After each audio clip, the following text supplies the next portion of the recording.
It's a great day to be a Kyle. Welcome, Kyle Nation, to another episode of Back to Pack Podcast, where we are going to be bringing you all of your favorite games, memories, and of course, discussion with our fellow Coyotes. As a disclaimer, we have no affiliation to the University of South Dakota. This is a podcast ran by fans for fans. The ideas and comments do not represent the university. Our opinions are our own. Be sure to find us on Twitter at BackToPackSD. With that being said, let's jump in. Gentlemen, this week has taken forever. Yes, let's go. Extremely difficult to stay on task with work this week. If my boss is watching, I may be sick tomorrow. I'd say it really hit today, right? And tomorrow's going to be feels like a week. Mm-hmm. Yes, exactly. It's crazy. I'm ready to roll though. Yeah, I mean it's I would say, state week, hate state, interstate rivalry, whatever you want to call it, always has extra juice. Mm-hmm. And it feels like for the first time, both teams are in a spot where they really need to win, right? I mean, we've had times where you think back to last year, we played and both teams, like coming out of that game, regardless of the result, we're going to be okay. But this year's a little bit different. I don't know that we've been in this position before. So I love it. I love that extra juice, and I love that it's at the Dakota Dome. I mean, we talked about it a little bit in our last show, but how wild is it that just two games has changed everybody's level of excitement for this? Oh, yeah, and we've talked about it because we've been in playoff mode since D-Days, right? And so as we looked at coming off the Illinois State loss, and then you beat UND, everything's back on the table, right? Because our backs have been against the wall last couple of weeks. They are again this week. And there is a heck of a lot to play for in this game, like you mentioned too. Playoff seeds, guys. It's senior day. It's a red out. I mean, there's like you couldn't ask for much more. Yeah, sold out, sell out, right? I mean, sell out. It's all you can ask for, right? Is you want meaningful football in November and December, and here we are. So I'm ready. I'm ready for it. Let's get it bumping. Let's go. Let's welcome in our audience too. We've got a bunch of people tuning in live here. We got Yote Fan, of course, coming in first as always. We got hey, my season ticket buddy Sarah dropping in here. She's ready to go. Yote Fan with his customary hello fellow Yote fans. Hate state, absolutely adding that extra tag tonight. Appreciate that. And then looky here. We got Jake's wife. Senior day, not ready. I agree, guys. This kind of snuck up on us, honestly. Yeah, and I tell you what, especially the Conover household, they are not prepared for it. It was tough. The girls' last home game was Illinois State. We didn't get to bring them to UND, and I trust a State fan, so we're not bringing them to this game. And it's gonna be a tough one. We got Ray coming in here too. Dome is going to be so electric this week.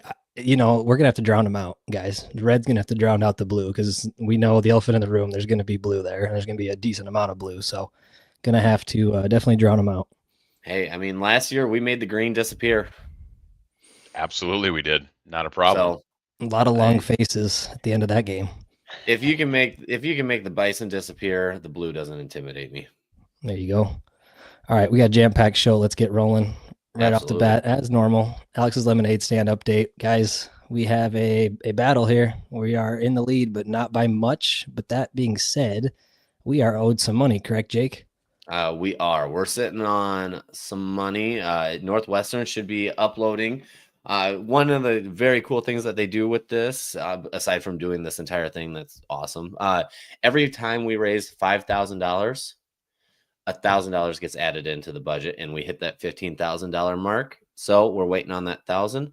Plus, if y'all remember back when we ran the auction for D-Days week, we raised $2,085, and the match from the USD alumni that work at Northwestern came through. We are just waiting for the other half of that match from Northwestern. So we should be sitting on about $2,050 still coming in.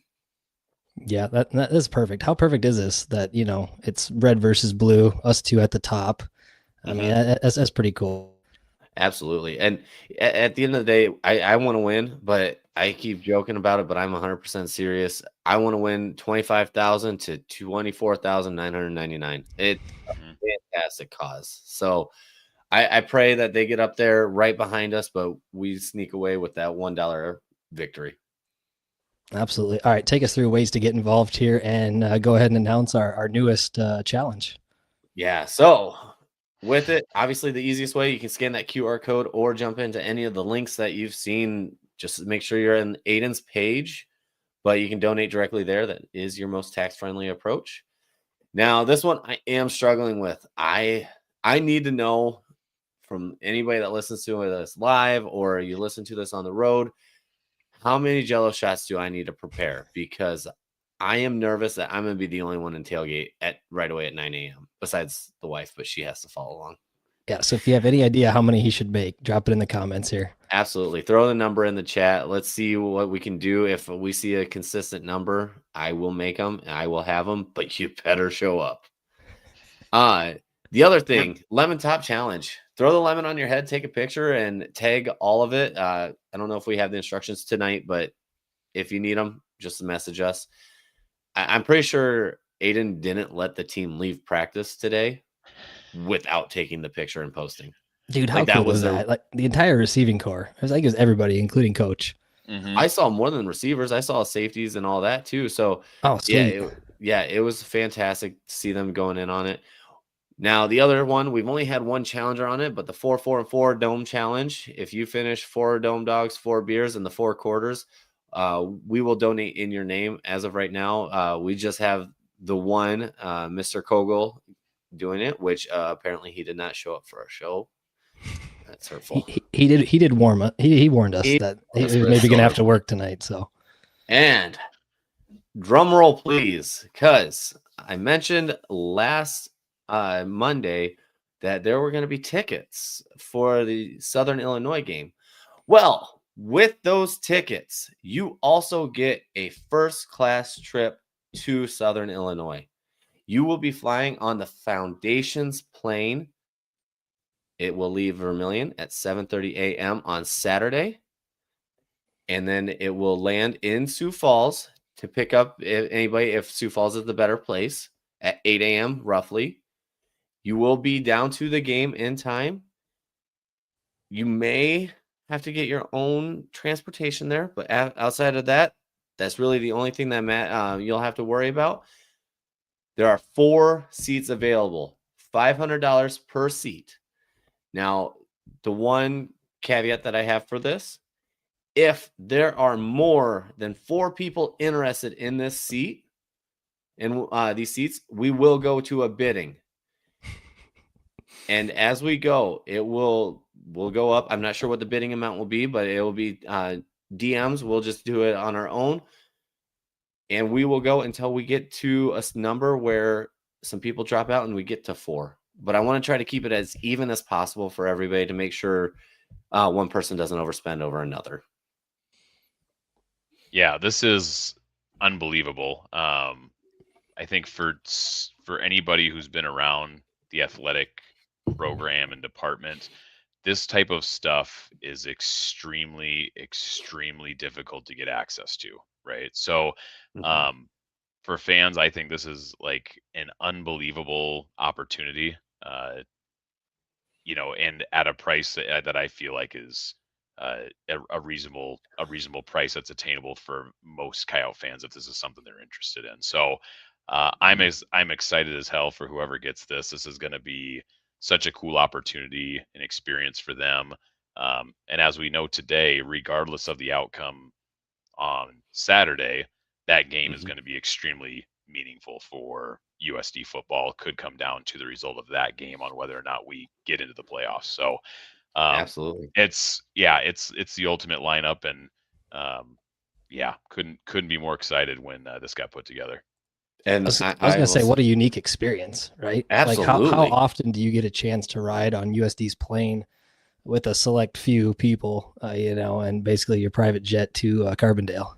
Yeah. So I've flown with the team before, and it was a neat experience in a sense, but like the people that went with the team were separated. There was really no excitement. we also just got done playing Oregon against Marcus Mariota and the national championship runner-ups. So like there was a ton of anxiety going into the game and a bunch of disappointed Coyotes getting on the plane afterwards. But that was a cool experience. This one here tops it by far. And I will say, I did my best to make it just 3 seats and I was just going to fly with you. But no, we got to raise as much money as possible. So you will have to be bidding against Grant, though, more than likely. Oh, here we go. I'm not saying no. I'm just, I'm not saying no. I'm going to go to the comments here while you guys keep talking. Absolutely. But yeah, I agree with this comment right here. Is whoever goes needs to send videos and some pictures. Absolutely. How cool this is. I think that's going to be amazing. Yes, absolutely. This is going to be the coolest thing.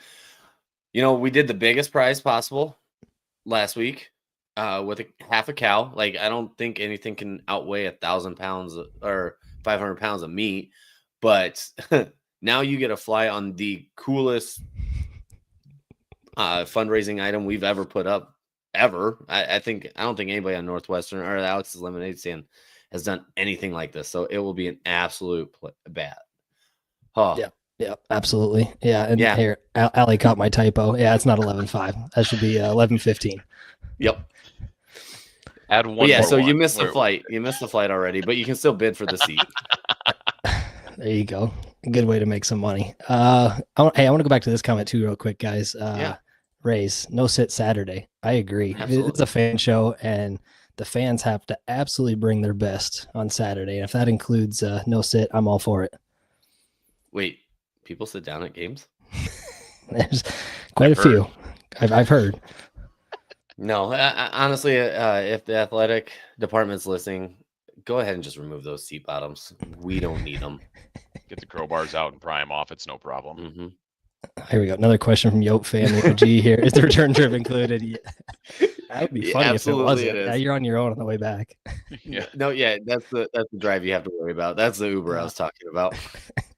But no, fantastic question. Yes, that includes the flight back. You should be back to Vermilion or Sioux Falls Saturday night, even. Like, this is not staying over. It is down and back trip. Gosh, should be home by supper time, really. I was just gonna say it really is. It's a noon kick, so it'll be over an hour earlier than what we're used to. So 2.5 hour game. You know, you're looking at leaving the stadium by 3. Mm-hmm. Yep. Oh, here you go. We got a new commenter here, Jake. How about Carter Orr 7190? How many Jello shots fit in your fridge? Well, I've had 150 in there, and there's still room. So. And then he's got Jake is loud too, so he clearly knows that you bring it on Saturdays. He was he had a seat with us. That's perfect. So perfect. Yep. He sat next to us. He knows, unfortunately. All right, so this is live right now, correct? So DMs are open. Is that how you're running this? Correct. And there will be a post on the Facebook page after this show is done. It will be typed up. It will be pinned at the top, much like I did for the auction, so you can see it. I will tag everybody in it. It is absolutely gorgeous. Oh, you can pack your own snacks and drinks too. So just don't get too rowdy on the plane. Nice. Yeah. Mm-hmm.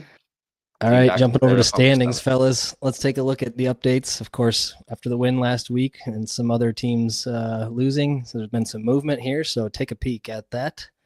Mm-hmm.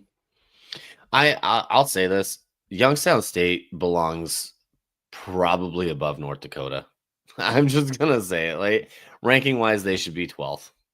They feel. Oh, you're jumping to the right column already. Oh yeah, I'm going ranking wise. Yeah, you know they're sneaky good this year. I know they almost beat NDSU, and they almost beat NDSU, and they took SDSU to the wire as well. Mm-hmm. So, and that was Chase Mason, SDSU. They are a phenomenal team. Bo Baumgartner, I'm trying to say his name right, should be a Walter Payton finalist, if not winner.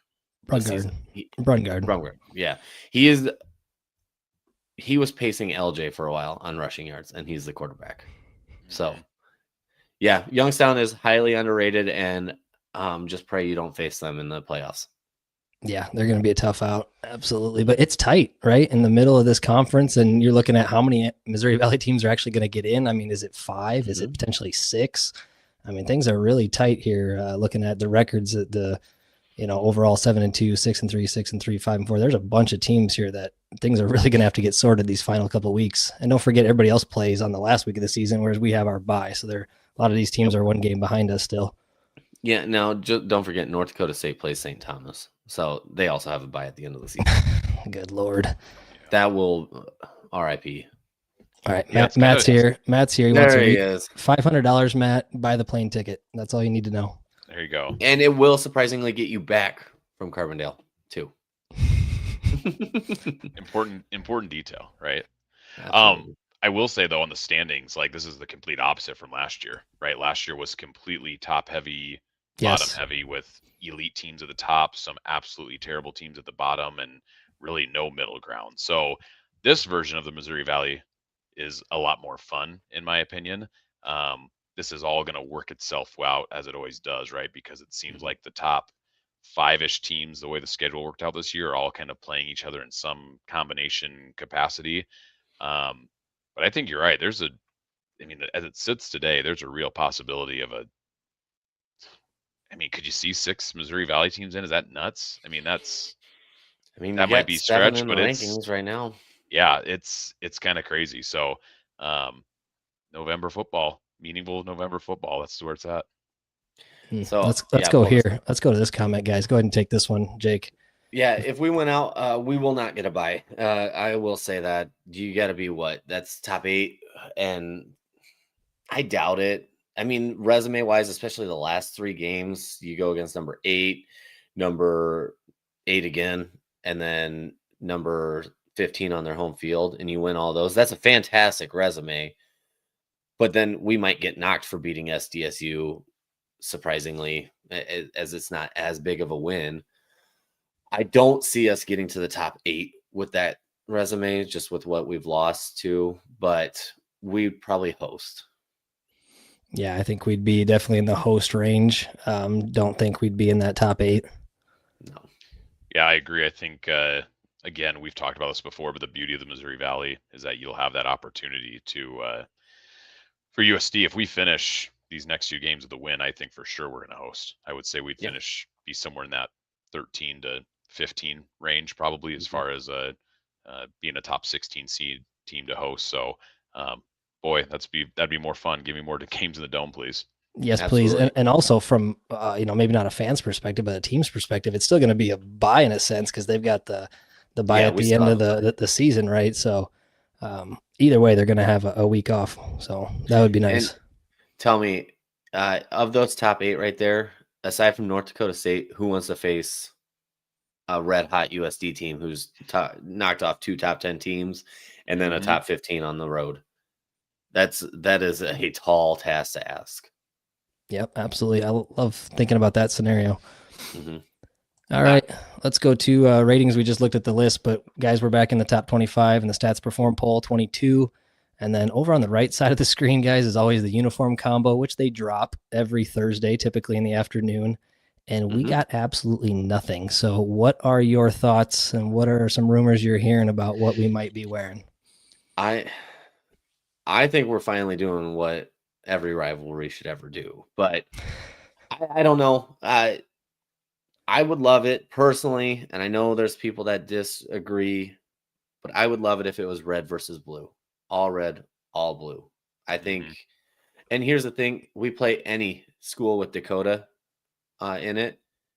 I want red versus green. Well, red versus green twice, or red versus blue.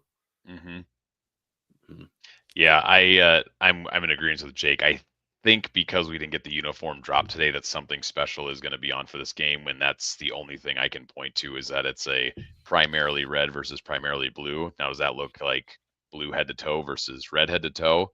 NFL color rush for some of those folks who remember that Thursday night debacle years ago, and Jaguars putting on some of the ugliest uniforms that have ever been put on a football field. But I think that's what we're in store for. I'm a huge fan of it. I love when 2 teams have very different colors and there's no confusion on who's who. just let them rip whatever combo you want to do. Can they, how about this? Instead of the blue, can they go yellow and we'll just do ketchup versus mustard?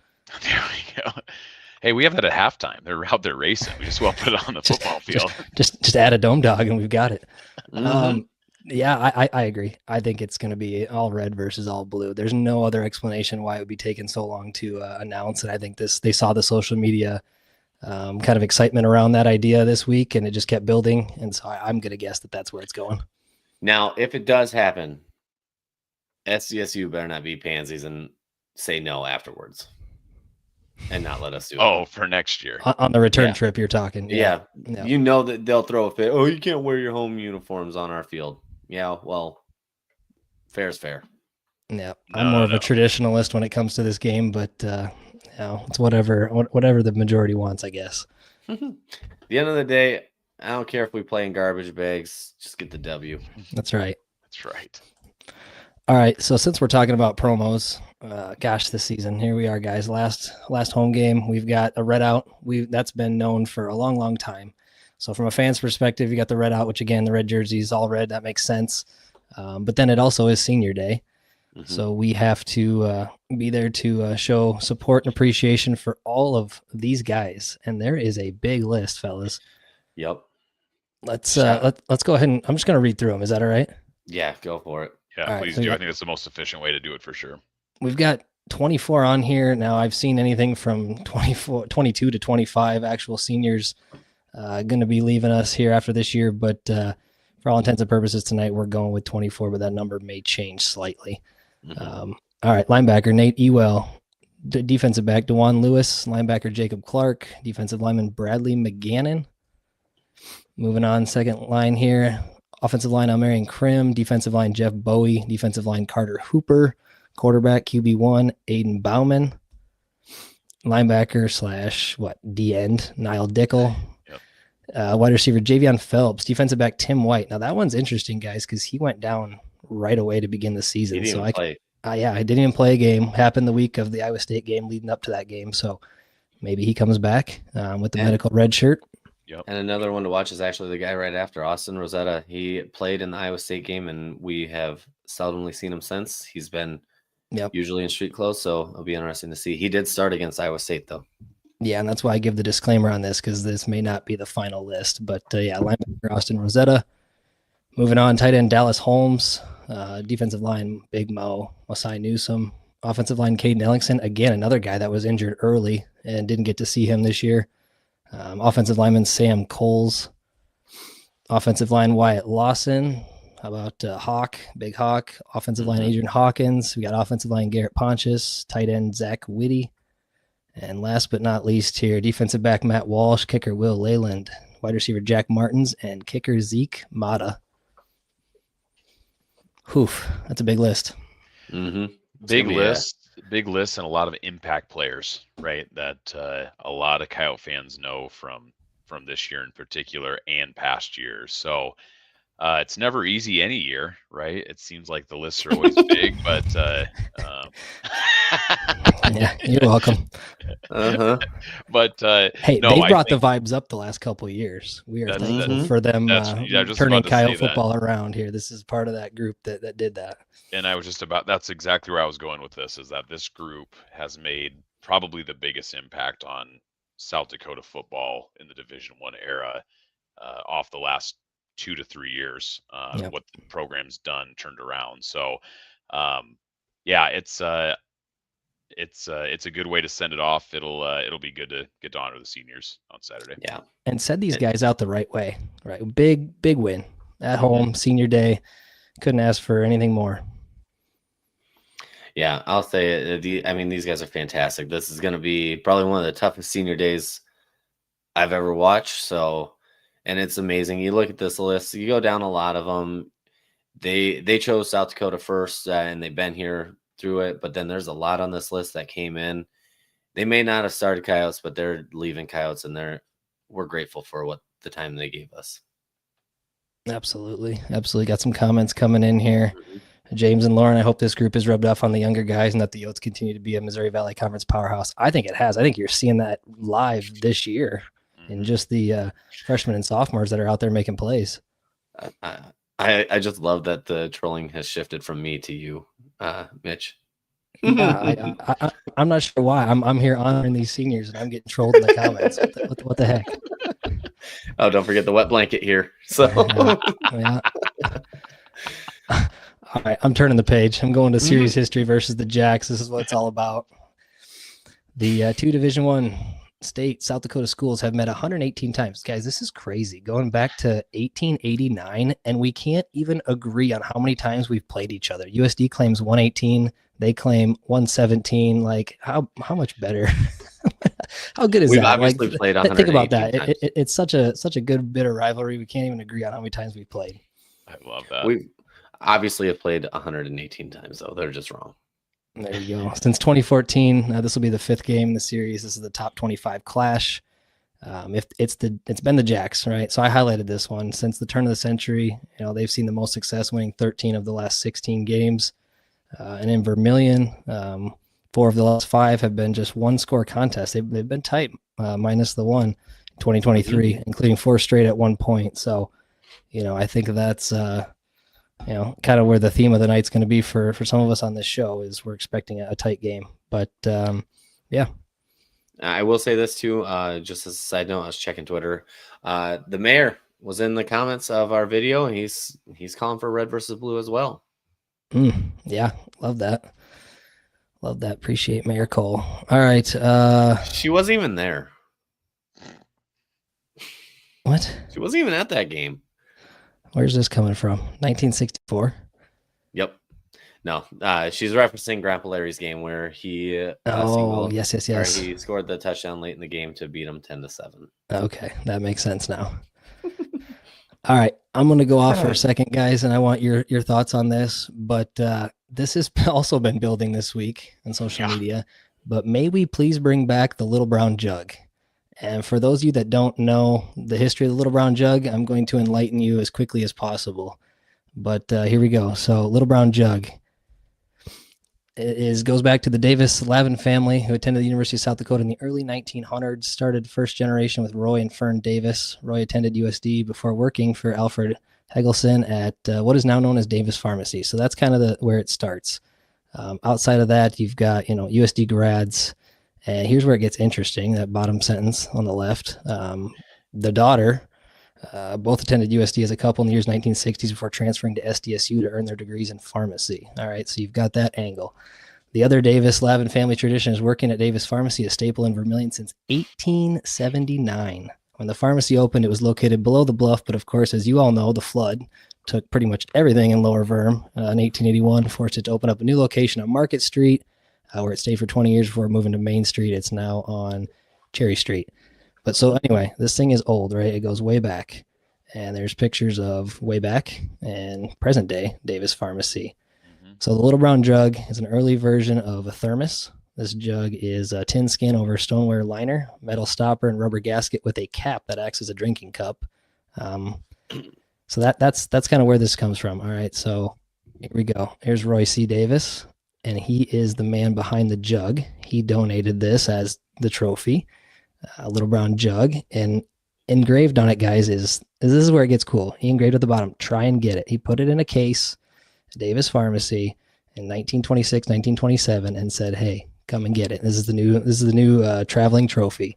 And so with this, I want to mention that this started in 1927. It is the oldest FCS trophy, and in the top 10 in all of traveling trophies in Division I football. So I think that's pretty cool, just how far this really goes back.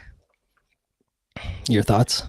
Not a lot of them, and you look at the list of those traveling trophies, not a lot of them survived. They're on their replicas, where this one is still the legitimate thing. Rumor has it that the Little Brown Jug holds juice really well. 2 O's. Shout out Coach Stig.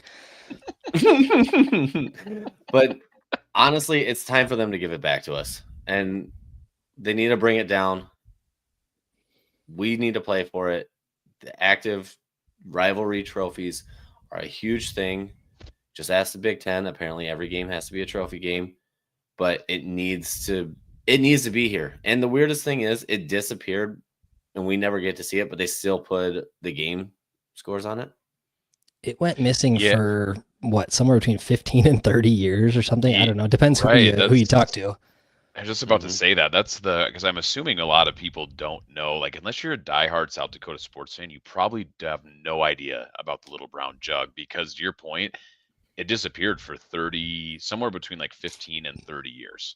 And part of that had to do is, when SDSU made the transition, we just didn't play them for a period of time. And so there's some of that went on, but talking about a trophy that goes back, 100 years, right? I mean, this is 2 years away from 100. Yes. I was saying, maybe not. 1927. Yeah. So it's one of those things that how it's gotten lost. I mean, it's somewhere, right? Obviously, we know that, but like that it's not a prominent trophy. It's one of the oldest in the country. Just blows my mind. This was going back to when I was an intern for the sports department. We used to talk about this. So I'm so glad to see it like gain momentum here during this week coming up to rivalry, because I don't know that I've ever seen it gain momentum like it has on both sides. Because even seeing like, Borg brought it up right from online, and we're seeing SDSU folks bring it up. So I've always been fascinated with this. I'm a big fan of quirky trophies, quirky mascots. So this is like the epitome of historical quirky trophies. We got to find that sucker. That's all I know. And to Jake's point, he mentioned it earlier, but guys, we stopped playing for this trophy a long time ago, but yet the scores have been continued to be updated at least to 2016, possibly 2018. You can see on this photo, it's at least 2016, but rumors are it's up to 2018 or maybe even beyond. So where the hell is it? Number one. And number two, we want it brought back. Oh yeah. Yeah. No trophies in a rivalry game, just peanut butter and jelly kind of thing. They go together so well. We need to have it. Bring it back. Get it out of Stig's basement. Let's do it. Exactly. All right, boys. Let's tee it up. Trophy or no trophy. We're still going to tee it up on Saturday. Game 11, number 22 USD versus number 8 SDSU. This is a 3:00 kick. Just to remind people, this isn't your typical 1:00. This is an ESPNU game, so they get to decide the time. So 3 p.m. Central. I'm not even sure the guys on the call, but Chucky Kemp and Darius Walker, I have no idea who those guys are. I actually don't mind those guys. They do a pretty good job. So okay, you know those guys? Yeah, no, they're pretty good. All right, solid. And then as always, got to pump the Coyote Sports Network. John Thayer, Gary Culver, Jerry Palesci on 106.3. Absolutely love those guys. They do a phenomenal job. So tune into them. Let's get to weather at tailgate, guys. It's going to be rain, 35, and winds about 10 to 15 there out of the northwest. Hey, I'll be there 9 a.m. moving the barriers, and I don't know. I think I'm gonna take Mitch's idea for tailgate. What do you got going? So Tyler, Pat, and I we're doing ice shacks and little buddy heaters is what we're doing, and we will absolutely be there, and maybe cooking up something special. By the way, yeah, I got a couple ice shacks lying around. Maybe I can convince the father-in-law to let me borrow his as well. The only problem I struggle with is I got an otter, so it is blue. But my little buddy heater. You're in the comments. I think an Eskimo, right? Which is red, or maybe Pat does. Eskimo is red. Yep. I have a single man in Eskimo, and it's red. So, but I don't want to be the only person drinking in a tent, so I have to bring down the 2-person. All right, we got 2 Eskimos. We got 2 red ice shacks coming Saturday. All right, love that. Grant, what are you doing? Yeah, same thing. We'll have the tent time to be determined, but it sounds like a lot of my crew's actually going to the volleyball game. Quick shout out to them, playing at 11 o'clock. So you're not if you're not tailgating, or if you get to tailgate, you decide it's too cold, go warm up the volleyball game, cheer them on, and that's a pretty good alternative to the tailgate if you're going to go catch some volleyball. So we'll see on time, but we're going to have the tent, we're going to have the heater. Say whatever you want about playing in a dome. This is the perfect example of why playing in the Dakota Dome is beautiful. Absolutely. All right, no blue. Yeah, I agree. No blue. All right, boys. Matchup preview. Here we go. I had a little treat with this one. I went ahead and put all 3 quarterbacks as players to watch because that's all everybody wants to talk about this week. And as they play quarterback roulette and they are all beat up to some degree, we have no idea who's going to start, but there are 3 quarterbacks. Number 7, of course, Chase Mason. Heard about him all offseason, and we've continued to hear about him every single week of this season. Quarterback number 13, Luke Marble. He's been in there. And then quarterback number 16, Jack Henry, local kid, Del Rapids, South Dakota. Yep. Yeah. I mean, everything I've heard, who knows what's true or not when it comes to Chase Mason's injury. Obviously, the only people that know are him, coach, and the doctors there. But from the injuries I've heard, I don't know why he would be playing or if he'd be capable of playing at this point. So I do think we will be seeing Luke Marble, but I fully respect Johansson's approach of preparing for all 3 because even Luke got shook up pretty good against Indiana State towards the end, kind of dead arming his left arm. Yeah, and Grant, this team is pretty beat up, right? I think that every team in the Valley is beat up at this point, but they're finally catching up with the rest of the teams. You know, we've been beat up pretty much all year too, and so it's starting to hit them hard. Your thoughts on the quarterback situation? I have, oh boy. Do we got to play the sound clip from the beginning of the season from Grant? Please do. I did mention at the beginning of the year, you're right, that there's a real possibility that we're not going to see Chase Mason play against us because of the way he plays the game. He's extremely aggressive. He's, wants to put his shoulder down, run the ball, all the things that make him a great player, right? But also leads to not being healthy all the time. And here we are in November, and we've got question marks around the quarterback. So I'll give you guys my hottish take on this. Chase, as folks know, Chase Mason's a local South Dakota kid from Hurley, smack dab in between Vermilion and Brookings.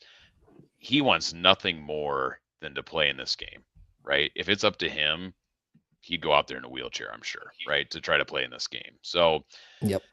And everything that we've been hearing this week is saying, hey, he's out of his boot. He's been practicing. He's getting close. There's a chance he's going to play. I don't buy any of that. If we're hearing that as Yote fans, I think it's all a smokescreen. I don't think he's playing on Saturday. I think they're playing it off that way, and kudos to them for doing it, right? It's a competitive advantage, making us prepare for multiple quarterbacks.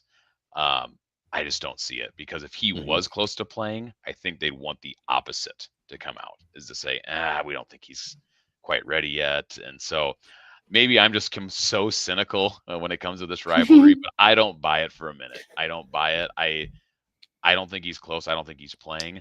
As far as what Luke Marble and Jack Henry have,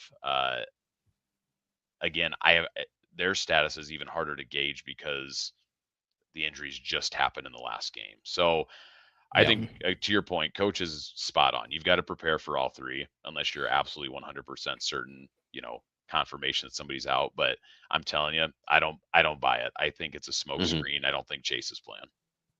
And you know what? I'm going to say it, though, too. I really wish Chase was playing.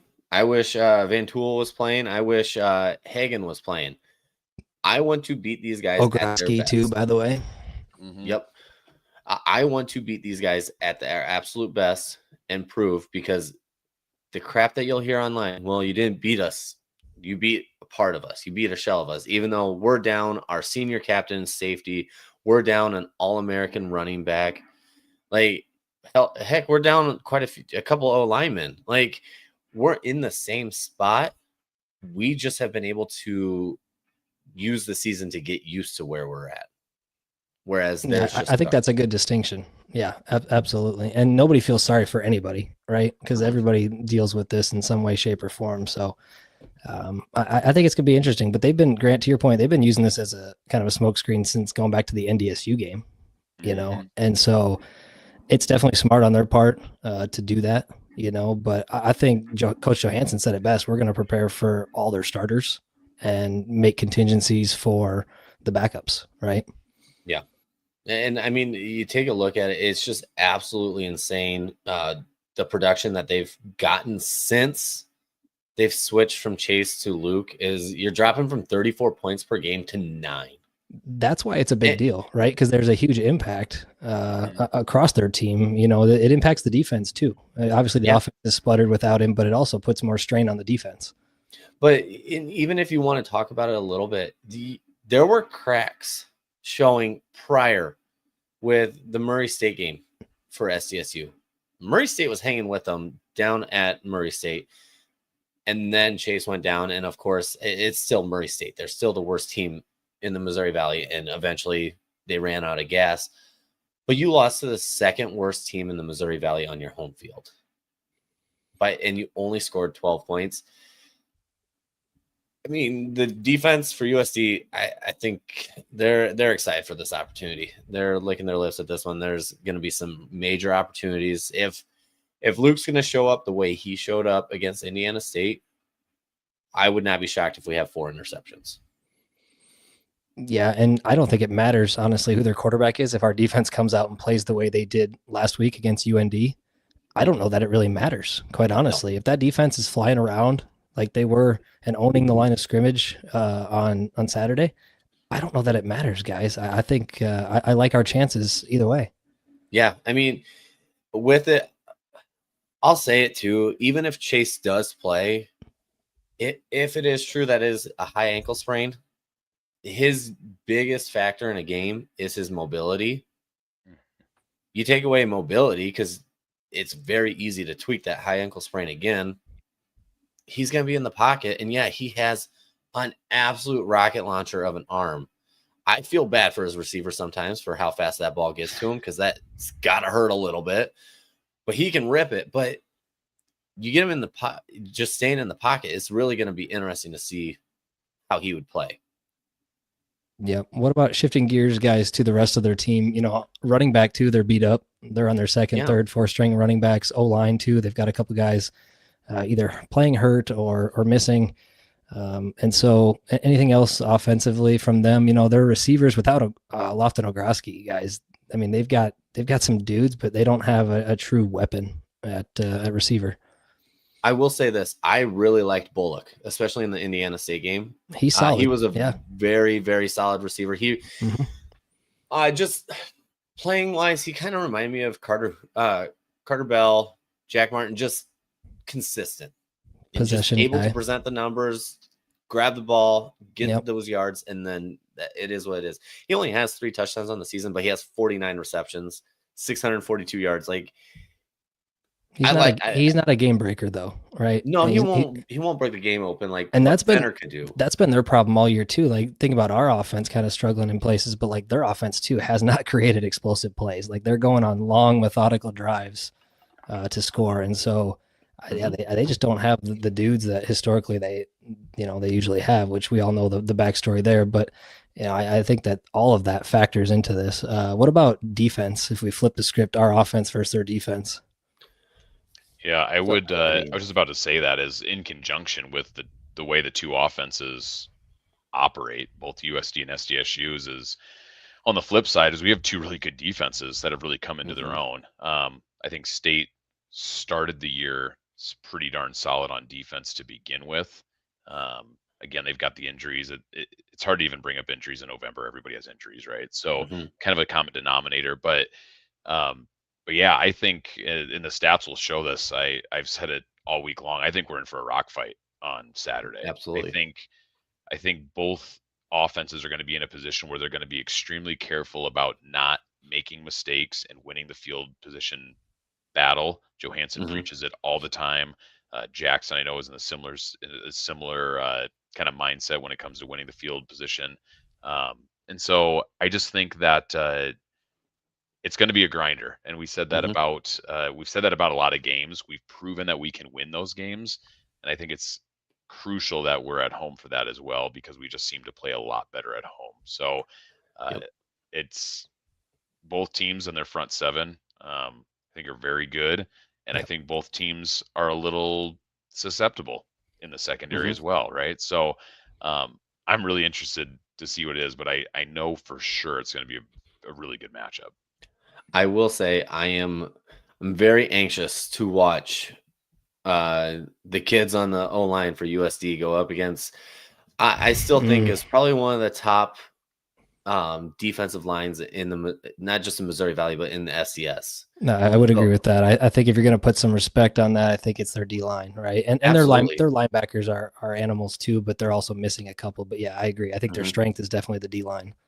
And so, yeah, I mean, Jacob and Brendan, if we're going to be going with Crisp again, they got to be ready. I mean, they are on the tackle, so they do avoid the meat, the true meat of the defensive line here with Claiborne. Kobe Claiborne.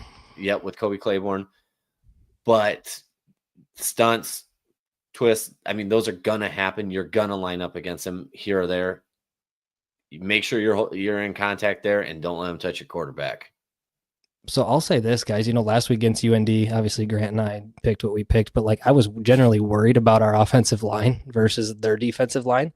And after watching that game, I came out of that game very optimistic about the rest of the season, and we've been putting some different guys in there. We talked about the 2 young guys, you mentioned them, but I think, again, same thing. If our offensive line can do what they did last week, just like I said about our defensive line, I think we're going to have a lot of success. I think LJ gets to that 80 to 100 kind of number, and that's what we need really for ball control. 100 yards, 1 touchdown game out of LJ. I think this line is very capable of doing that, especially after, like I said, seeing it last week. And I'll say it too. If LJ's rushing total is right around or above that 100 mark, you can put a W in the stats. Yeah, that's what we need. So that's where I'll be scoreboard watching there on the stats to see what that looks like as the game progresses. Now, a piece I want to talk about that we did skip over here, just jumping back to our defense, and something that's come to light recently is that Coach Johansson has done a lot of play calling for this defense throughout the season. But he loosened the reins, which I fully respect. I mean, he's been defensive coach for how long now, and bringing in a phenomenal minded coach as well, but you want to make sure he gets it down. Coach let Coach Kirch call the last few drives against UND, and the blitz packages that he threw out there were just perfect. We had a free man rushing the quarterback consistently. And if you can get Matt Walsh or Jaden Brown, which those are the 2 that really stick out, but Gabe Hardman on a blitz, free run at marble or a hobbled chase, it is going to be a long day for him. And there's going to create opportunities for turnovers.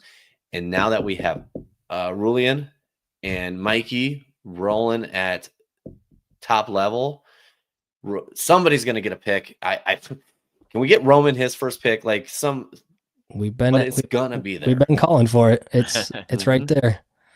So I might lose my mind when Roman gets his pick more than anybody else's, because he deserves it. But go back and watch the last 8-10 minutes of the UND game, the last few drives. They couldn't get any rhythm because the masked blitzes were insane, and that was a very steadfast quarterback. Marble isn't steadfast at the moment, so could really get him rattled quick. And then you bring the dome's pressure of 7,000 Coyotes going strong. We're not letting up. I'm with you. Yeah, I'd say one last comment I would make too, just about the defenses too. But Johansson preaches, and there's a lot of stats to back up the explosive plays, right? When we limit teams to 2 or fewer explosive plays in a game, we typically are winning those games. That's something else that SDSU has struggled with this year. They don't have, to your point, Mitch, like the playmakers we've typically seen them have in the past. So that really bodes well for us as well, is that if we can continue to contain explosives and going against a team that so far this year really hasn't had a ton of those, I really like the position our defense will be in all day as well. All right. So aside from Mercyhurst for SDSU, which team, and actually we can throw Mercyhurst in there, out of these 2 teams, which one has broke 40 more? There. So no cheating. No. Which team has broke 40 more? I knew where you were going, so I wanted to look. I mean, we complain about the offense, so we would the answer would probably be, or the obvious answer, or what you think would be the obvious answer would be us not breaking 40 more. But I'm sure because you're bringing it up, we have. I'll say we've put up what, 40 twice. We've put up 40 twice. They've hit 51 once against Mercyhurst, and outside of that, 38 has been their highest. Okay. So, there you go. Now you can take a look again. And right. I mean, so they haven't been as nearly as explosive as everybody thought they would be with the O-line that they have in Chase Mason. Is it going to be a battle? Is it going to be a rock fight? Absolutely. But they also don't have that firepower like we're used to seeing as well. Yep, absolutely. All right, are you ready to get to the lines, start talking picks, or anything else on the matchup? Yeah, start throwing the spreads in there, or the score predictions in there. I've seen a few already, so we'll get to those. I see you guys. We'll make sure they're there, but yeah, put your predictions in there. Hey, X factor for you. Just thought of this. The coaching staffs are both relatively new with all of the change, right? I know there's guys that have they've got some coaches that used to be there at one point, left and have come back, but there's a lot of newness to this rivalry, both coaches and players. So it'd be really interesting to see how that kind of impacts the game, because that can be an X factor with a lot of new people to the rivalry. So curious to see what that looks like. And all right, just pray when we get rolling on offense that there's no cramps. Oh God. Team. Oh God. I will lose my absolute living mind if that starts to happen. All right. Sagarin, SDSU. Now, guys, this is tough because this is a totally different team the last 2 weeks compared to their previous 5 or 6 weeks, but Sagarin still has them at 98. We are now inching our way up the list at 137. Reddit FCS spread has the Jacks -9. FanDuel, Jacks -6.5. Massey running that simulation. Massey likes them 27-17. So Massey likes them by 10, which would be the highest out of anybody here on the list. Starting to see some comments roll in. Go ahead and put your predictions in the chat. This one, please make it. Just make the sign. That would be sick. It's better to ask for forgiveness than permission. So that would be good. Yeah. The sign, and for those that are listening to the recording, the sign that was suggested was "Welcome to Cramp Camp 2025," which is top notch. Perfect. All right, pick segment, guys. Moving right along. Sponsored by the Carney family, the best sports fans any team could wish for. We appreciate them sponsoring us all the way through the regular season. But hey, we make the playoffs. We're going to need another sponsor. So anybody who wants to step up, business or otherwise, definitely looking for that. And with that said, we will give the Carney family the floor first. They are going Yotes 24-21 in a what I would call a little higher scoring game, but still a rock fight nonetheless. So we'll take it. Can I add something to this? Actually, yeah, go ahead. This score is the perfect redemption for Will Leyland. Oof. I know he still beats himself up over it, which obviously I will never put one game on anybody's shoulders. Losses happen throughout the game, not just at the end, but he did miss a kick that could have won the game last season, and I know he wants it back. He wants it back bad. I like that redemption arc. That would be nice. All right. I'm going to mine. I am going to give it to you straight. 2017. I think I'm thinking the same thing, just slightly lower scoring. I think it's a field goal difference because I think these two teams are pretty even in the terms of the historical rivalry. This game is historically close when it's played in Vermilion, and so I am going that way. 2017. Let's go ahead, Jake, before we give yours, Grant and Jake. Let's throw some of these comments up here too. So we got Mr. Kogel bringing in 33-10. I like it. Let's bury the bunnies.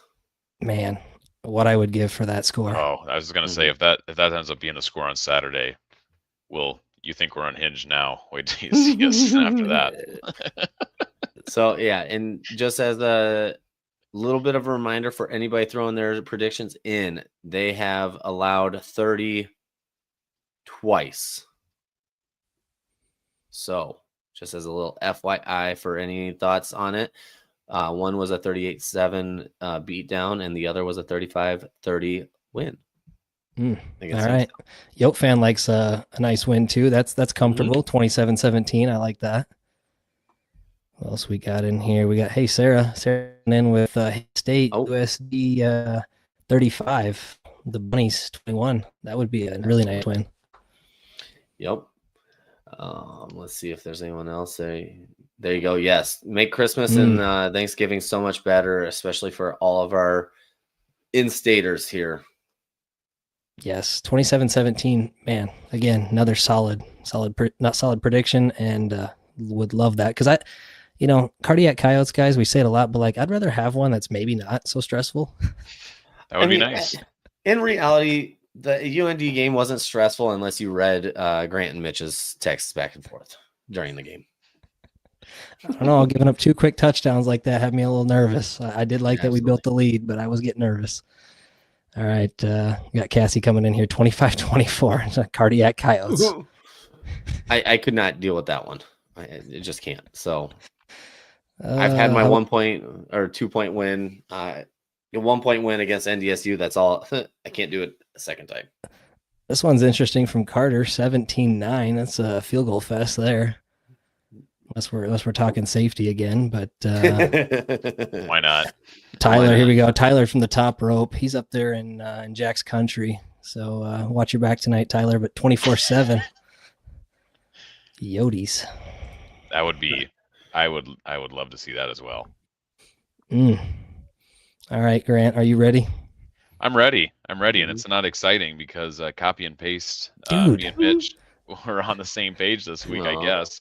You stole my homework. You cheated. I did. I just don't make it look exactly the same. Sorry, it's exactly the same. I've said it all week. This is going to be a rock fight. These defenses are good, and our defense seems to be getting better every week. Both offenses our offense has been sluggish, right? Even last week, right? The offense accounted for 17 points. So here's what I'll say about this prediction, though. It's going to be a rock fight. But I think Aiden is going to make a play or multiple plays late in this game to really put us over the top for a critical score. I think it's senior night. He's going to be feeling it all. I think something special is going to happen with Aiden late in the game. So keep an eye out for that. And okay. I'm just going to say, if Aiden's listening, can he do it early in the game, like first, second quarter? Let's just make it stress-free, please. First play, yeah. I've also said this week too, 1st to 20 wins. So I think these scores will do it this week. I'll say this. I just want to say to everybody that's listening live with us, you guys have made these last few weeks a blast because the comments have gotten so much better, a lot more. Yes, they are hilarious here. Don't forget Matt. Hey, look who's finally rooting for the home team again. Oh man.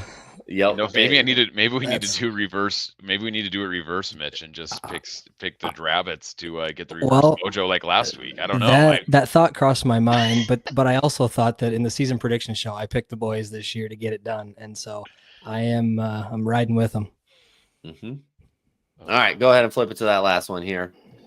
Bam. 31-20. So they might get to 20, but we got to 20 first. So 31-20, baby. We're gonna be rolling. If you told me Fenner has 2 touchdowns, LJ has 1, there's 21. You just got to find 1 to Jesse Miller, Jack Martins, and a field goal. Yeah, that's a good way to cook it. That's a good way to cook it up. Kate wants me to define what a rock fight is. It's a not fun game to watch. We're just beating heads against each other. So LJ hat trick, yes, please. I would like that as well. Oh, yeah. That sorry, would be before sick. we go, I forgot my oldest daughter at bedtime tonight typically is not too tuned in with the Yotes. She is tonight because they're playing the Jackrabbits. She wanted me to give her prediction. Ooh. My oldest, she's got the Coyotes 27, Jackrabbits 18. She thinks we get it done in a lower scoring game as well. So sorry, I had to get that out there. I even wrote it down. I told her I would get her prediction out to the world. 6 field goals? Sure. Man, whatever it takes. Yep. How about this? How about Matt speaking this into existence? Moose with his first touchdown. Man, what a game to get your first. Oh, God, yeah. I might rush the field after that one. All right. Hey, I don't have anything else. We've held these folks for just at an hour. You guys got anything else? No, nothing else. Show up to the Dome, be loud, be an active fan, be on your feet, and let's see you Saturday. If we had the clip, Jake, we would play it. I don't know if you have it handy, but the one of Coach where he says, "Make it absolutely miserable for any player or fan in blue coming into the Dome on Saturday." So that would be my call to Coyote Nation is make it miserable.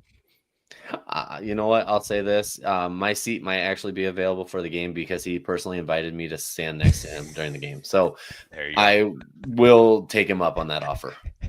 And yes, like Kate said, let's be a menace. Exactly. All right. Let's roll out. All right. As always, go Yotes. Go Yotes. Go Yotes. Let's bury those bunnies.